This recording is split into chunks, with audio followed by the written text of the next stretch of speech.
Hai nakama, selamat datang kembali di channel Suka Anime. Di sini siapa sih yang gak kenal sama Usopp? Satu karakter yang berhidung panjang, identik sekali dengan kebohongan. Di video kali ini kita akan membahas 6 kebohongan Usopp yang berubah menjadi kenyataan.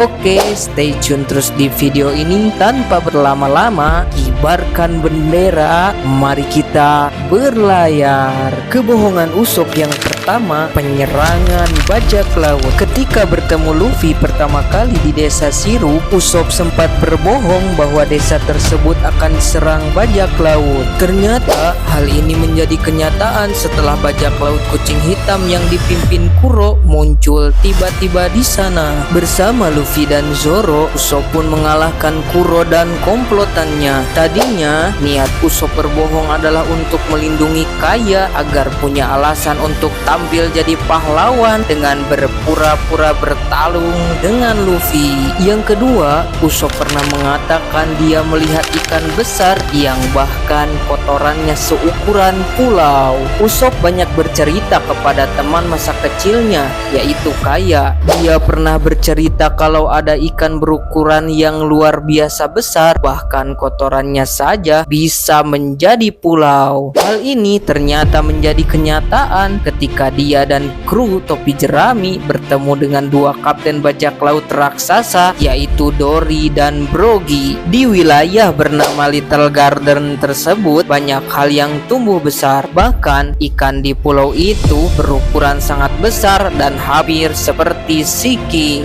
Dan ternyata benar, di sana ada ikan yang sangat besar. Bahkan Dory dan Brogy mengatakan bahwa ikan tersebut kotorannya sebesar pulau. Yang ketiga, melawan Cerberus dan naga. Cerita dari adegan masa kecil Usopp, dia sering berpura-pura mengalahkan anjing dan mengatakannya sebagai Cerberus, atau mengejar-ngejar kadal yang dia sebut sebagai seekor naga. Hal ini terjadi di masa depan ketika Usopp benar-benar bertemu sosok Cerberus di pulau Trailer Bank. Setelah itu, Usopp juga bertemu naga di Panghazar dan sampai memakannya seperti yang pernah dia katakan semasa kecil. Yang keempat, dia pernah berkata kepada Vivi sambil memperlihatkan foto buronan Luffy yang ada kepalanya.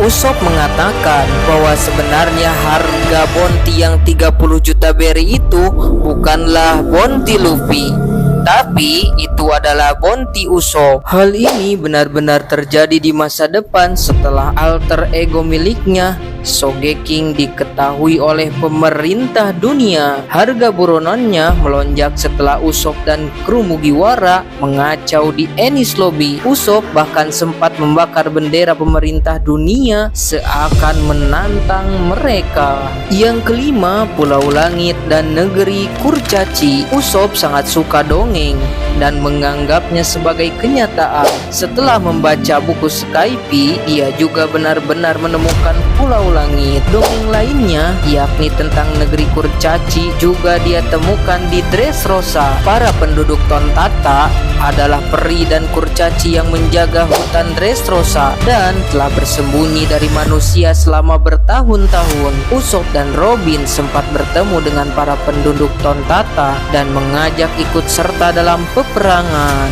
Yang keenam, punya 8.000 pengikut. Usopp pernah mengatakan bahwa dirinya mempunyai pengikut sampai 8.000 orang. Ternyata jumlah ini benar-benar sama dengan para anggota armada besar bajak laut topi jerami yang bergabung setelah kejadian di Dressrosa. Sebanyak 8.000 kru armada besar topi jerami merupakan bagian anak buah para komandan divisi yang ikut bergabung. Kebanyakan mereka adalah pengikut setia kru Mugiwara yang kagum dengan perjuangan kru bajak laut itu untuk membebaskan Dressrosa dari cengkeraman Don Quixote do Flamingo. Nah, itu tadi beberapa kebohongan Usopp yang sempat menjadi kenyataan. Kira-kira kebohongan apa lagi yang akan menjadi kenyataan di One Piece yang berdasarkan dari perkataan-perkataan Usopp. Mungkin segitu dulu video dari Suka Anime. Ingat selalu pesan Mimin, jaga selalu kesehatan, jangan sampai mati sebelum One Piece tamat. Doakan selalu agar Oda Sensei panjang umur dan sehat selalu supaya bisa menamatkan One Piece. Sampai jumpa lagi di video berikutnya. Gulungkan layar, mari kita berlabuh.